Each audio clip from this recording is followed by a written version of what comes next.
जय हिंद दोस्तों, बहुत बहुत स्वागत है हमारी इस इन्फॉर्मेटिव वीडियो के अंदर। आईटीआर का सीजन चल रहा है। अगर आपको भी किसी तरह की कोई इनकम आ रही है तो आपको पता होगा साल खत्म होने के बाद सरकार को चल करके बताना पड़ता है मेरी इतनी इनकम है और मेरा इतना टैक्स है। दोस्तों बहुत सारे लोग कंफ्यूज हो जाते हैं कि सर हमें तो कमीशन की इनकम आ रही है, तो इस इनकम के लिए हमें कौन सा आईटीआर का फॉर्म भरना है। तो टेंशन नहीं लेनी है दोस्तों। फाइनेंशियल ईयर 25-26, असेसमेंट ईयर 26-27 या इससे अगला साल जो टैक्स ईयर 26-27 आएगा, इसके अंदर आपको किसी भी तरह की कमीशन की इनकम आ रही है तो किस तरह से आपको आईटीआर में दिखाना है। 1 अप्रैल 2025 से लेकर के 31/3/2026 का जो साल होगा, फाइनेंशियल ईयर 25-26 और आईटीआर के ऊपर असेसमेंट ईयर 26-27 लिखा आने वाला है।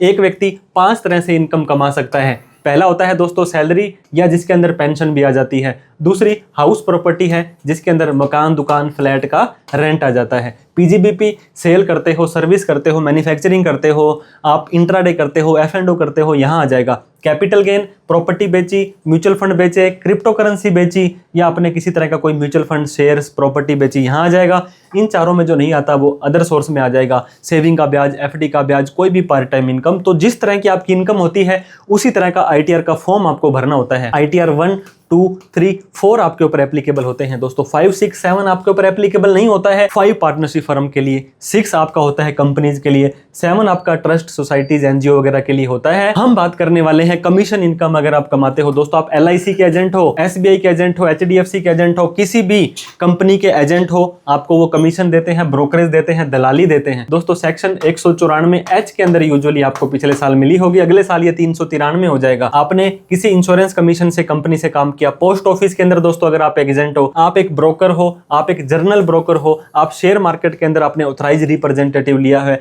आप जॉब वर्क के अंदर काम करते हो दोस्तों, किसी भी तरह का कोई इस तरह का प्रोफेशन आप करते हो, कमीशन का काम है। मान लीजिए आपने 1 लाख रुपए किसी से लिए और वो 1 लाख रुपए आपने आगे दे दी, आपको तो क्या मिलना है, आपका 1% का कमीशन मिलना है। तो आपकी 1000 रुपए ही टर्नओवर होगी, यही आपकी इनकम कहलाएगी। टोटल अमाउंट को आपको इसके अंदर नहीं लेना है। बहुत तरह के एईपीएस वाले, ऑनलाइन ई मित्र वाले जो बिल पेमेंट करते हैं, मनी ट्रांसफर का काम करते हैं, वो भी इसी के अंदर आ जाते हैं दोस्तों। एईपीएस वालों पर हमने एक डिटेल के अंदर कोर्स बना रखा है, जो CA Sumit Sharma, play store पर आप ऐप डाउनलोड करके एक बार जरूर चेक करें।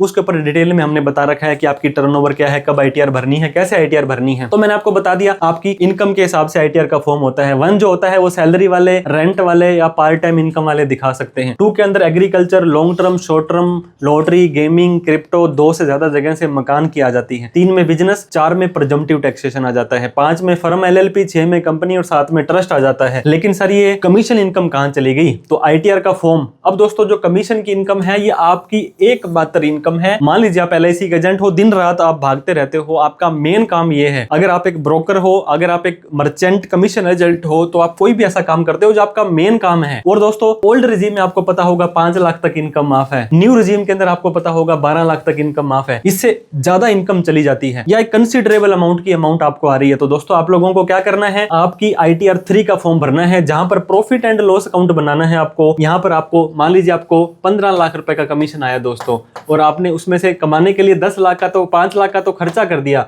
तो आपकी इनकम तो 10 लाख रुपए रहेगी। लेकिन ऑनलाइन तो 15 लाख बोल रही है ना, तो एक बार आपको 15 लाख की रिसीट लेनी है, इस 5 लाख का खर्चा दिखा करके ये 10 लाख रुपए आपको नेट प्रॉफिट दिखाना है, क्योंकि सारी की सारी रिसीट आपकी इनकम मान ली जाएगी। आपने कुछ भी खर्चा किया उसको आपको आईटीआर 3 के माध्यम से ही जस्टिफाई करना पड़ेगा। सर मैं तो पार्ट टाइम इनकम करता हूं, मेरी तो जॉब है, मेरी तो बिजनेस है, लेकिन मैंने एलआईसी की एजेंसी ले रखी है, मुझे तो फिर भी कमीशन, ब्रोकरेज, दलाली आती है। तो क्या करेंगे, 5 लाख से कम ओल्ड में है और 12 लाख से कम न्यू में है, तो आप इस इनकम को इनकम फ्रॉम अदर सोर्स में भी दिखा सकते हो। आईटीआर 1 अगर आपकी कोई 2, 3, 4 वाली इनकम नहीं है तो आप आईटीआर 1 में भरोगे तो भी आपकी जो आईटीआर है दोस्तों प्रोसेस हो जाएगी। लेकिन बहुत बार लोगों को डिफेक्टिव आईटीआर के नोटिस आए थे दोस्तों। इसमें क्या हुआ था कि उन लोगों ने अपनी आईटीआर के अंदर जो बिजनेस का कोड आ रहा था 194H में, सी में, जेबी में, है ना, तो उसके हिसाब से उन्होंने आईटीआर नहीं भरी थी। आईटीआर 4 प्रिजम्पटिव टैक्सेशन है दोस्तों। अगर आप कोई माल बेच रहे हो, रिटेल, होलसेल, उसमें चले जा सकते हो। अगर आप एक professional doctor, lawyer, engineer, chartered accountant हो,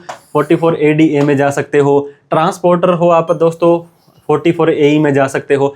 अगर आप कैश सेल कर रहे हो तो कम से कम 8%, ऑनलाइन सेल का 6%, स्पेसिफाइड प्रोफेशनल 50%। इजी फॉर्म है, बुक्स ऑफ अकाउंट नहीं बनाने, ज्यादा झंझट नहीं है, बस सेल डाली, प्रॉफिट डाला और काम हो जाएगा। लेकिन इस बार से बैंक का बैलेंस जरूरी हो गया है, इन्वेस्टमेंट का कॉलम नया ऐड हो गया है। तो जो कमीशन का हेड है उसको आप कहां दिखाएंगे, क्योंकि कमीशन के लिए ITR 4 बना ही नहीं है और आप लोग उसके अंदर चले जाते हो। मैं आपको फिर बता रहा हूं, 194C में कॉन्ट्रैक्ट इनकम आई है, ITR 4 में जा सकते हो। लेकिन 194H में कमीशन ब्रोकरेज दलाली आई है, ITR 4 में नहीं जाना चाहिए।